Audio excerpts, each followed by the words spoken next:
Ndino kuchika mzazvekare muzora naZimbabwe ndembori muratsvani kwese kwamuri kumatima nenyika ose Zimbabwe tadzoka zvekare nenhau dziri kupisa kubva muzvivhitivhiti zvenyika zvakasiyana-siyana uye zvemachannels akasiyana-siyana. Ndokutenda Zimbabwe nekunge muchikomenta nekulaika kwamunoita nhau dzino ndiri munoita kuti tisvike patava muzora nhasi nenhau kuti munokomenta uyezve nekuti sapota.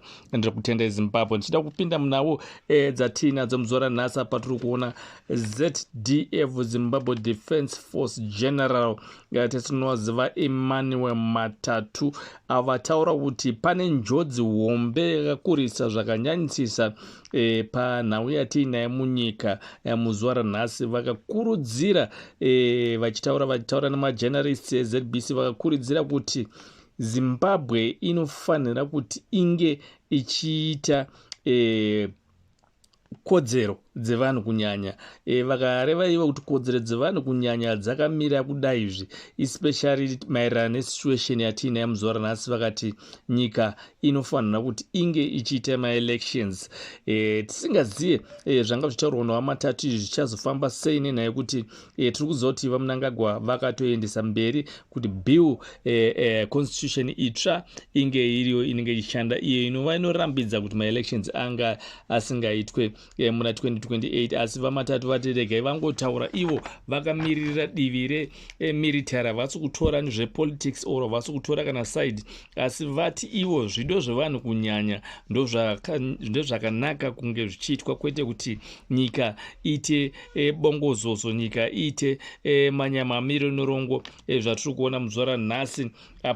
Apo oso vanhu nemaorganization akasiyana-siyana uyezve nemaorganization anotyisa zvikuru muno munyika yeZimbabwe vari kushedzera kuti Mnangagwa anofanira kufa, ende uyezve zviri kuita zvichivedzera noise yazvo kunzi death to Mnangagwa noise increased, zvichireva kuti vanhu vakawanda vari munyika iko zvino vave kuda kuti vaMnangagwa vange vachiparara nenhau yekuti vakatsamwa zvikuru nekuti vari kuziva kuti Mnangagwa pese ipapa anenge akabvirira kudhara achitora advantage kuno vanhu vakanyaranda, uyezve iko zvino futi anenge achitemba zvombo zvaanazvo ndezvipi? Anenge achiziva kuti ane mapurisa ayo aanenge achida kuti ange achinorova vanhu achinetsana nevanhu. Asi rwendo runo tasanga taona even ana Profesa Madhuku vachishedzera kuti aiwa uprising inofanira kunge ichiitwa vachiti munhu wese muroad. Tiri kuziva kuti vana Tendai Biti vakazvitaura futi, vana Chamisa vakazvitaura futi kuda kuti vange vachimisa bill iri riri kunzi iro harizi pamutemo, ende uyezve ibill rekudzvanyirira kodzero dzevanhu vana veZimbabwe. Tazviona kuti nhau idzi dziri kutrenda zvakanyanyisa. Takatarisa kuma-news channels kunyika dzekure kunyanyanya South Africa yepadhuze iyi iri kutaurawo zvekare nezvenhau yebhiri zvinzi izvi hazvina kunaka, ende uyezve takamboti Zimbabwe yasununguka zvave nani pakabva Mugabe, asi iko zvino vari kutoita nge vakutopinda neimwe tsekwende yakanyanya kupfuura apo patakaona Mugabe ari achitonga. Taona also nyika yeKenya yabuda futi ichishoropodzwa also vaMnangagwa zvakanyanyisisa nezvenhau yebhiri riri kutaurwa iri.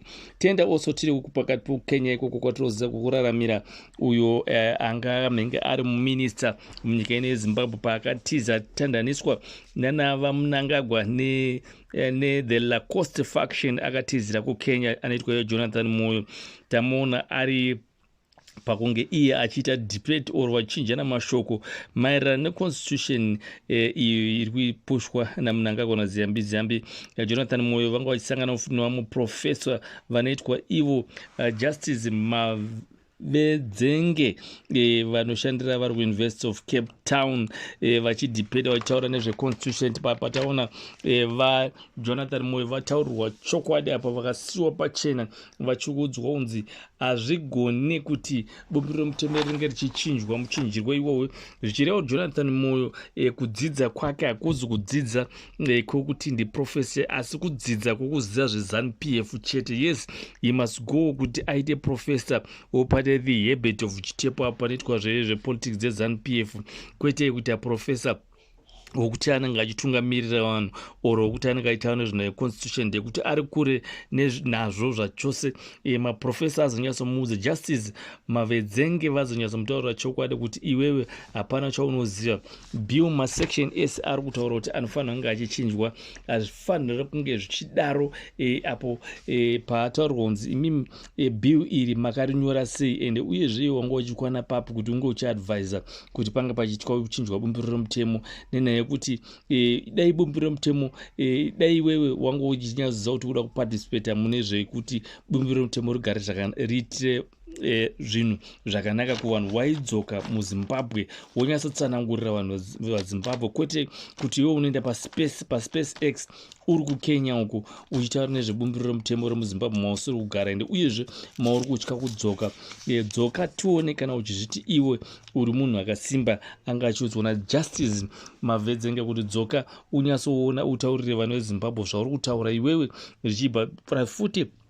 Jonathan Moyo munhu anozikanwa neutsinye, tinoziva kuti iye ndiye akapedzisa baba wake ende uyezve was involved, ndiye akauraya baba wake ende uyezve anga ari involved also pane gukura hundi kuti vanhu vekumaTebeleland vange vachifa, kudaro anga ari also involved nekutengesa kune vanhu avo vanga vachidzi vanga vachiurayiwa kumaTebeleland. So Jonathan Moyo munhu akatogara atori ivhu, nesaka tiri kuona iye asingatokwanisa kutogara mumaTebeleland achida kugara mumashona nenyaya yekuti anotya zvinhu, mhosva dzaakapara ikoko achitengesa vanhu vekumaTebeleland achivaurayisa noavo nevanhu vanga vatumirwa naMnangagwa. Saka tiri kuona apa nguva dzese ari kuzama by all means kuti anga achiprotecta Mnangagwa, asi apa hazvigone nenyaya yekuti constitution yanga ichidhibeitwa ende uyezve zvaburitswa pachena kuti constitution iyi iri kunzwa naZambia naMnangagwa ndiye nhema. Mnangagwa handifungi kuti kurarama kwake kuchaive safe even nyange akada kufosa negidi kusvika 2030 nenyaya yekuti vanhu vakawanda kusanganisira nemasoja haasiri kufara nezviri kuitwa naMnangagwa, ndeyekuti vanonyatsoziva kuti kusvika 2030 nyange achiripa hapana chichanyatso-chinja, chichanyatsotsvukira uri kunyatsoitawo green iye kana achinge aripo. kuri kungotaura chete, asi situation on the ground isusu maZimbabwe tiri paground tiri kunyatsoziva kuti hapana kana chinhu chanyatsochinja chanyatsoita zveright, kunze kuti vanenge vachitonakisa kwavanogara, nzvimbo dzavanogara yese vari kugadzisa vachinakisa, but kune the majority vavanenge vachiti vanhu mavoters hakuna kana zviriko, zvichiratidza kuti vanhu vasina hanya ende vanhu vasina kana care neumwe upenyu hwemaordinary Zimbabweans. vari kutongoti ivo as long kana vari tongori vachitonga zvinhu zvinofanira kunge zvakangorereka kusati kwavo. Tisingazive kuti mumutungamiriri ari kudiwa nevanhu vakawanda vachiwenga kuti vane imwe nhaurwa here vari kuda kuzama naye kuti vazenge vachitaura, ende kuti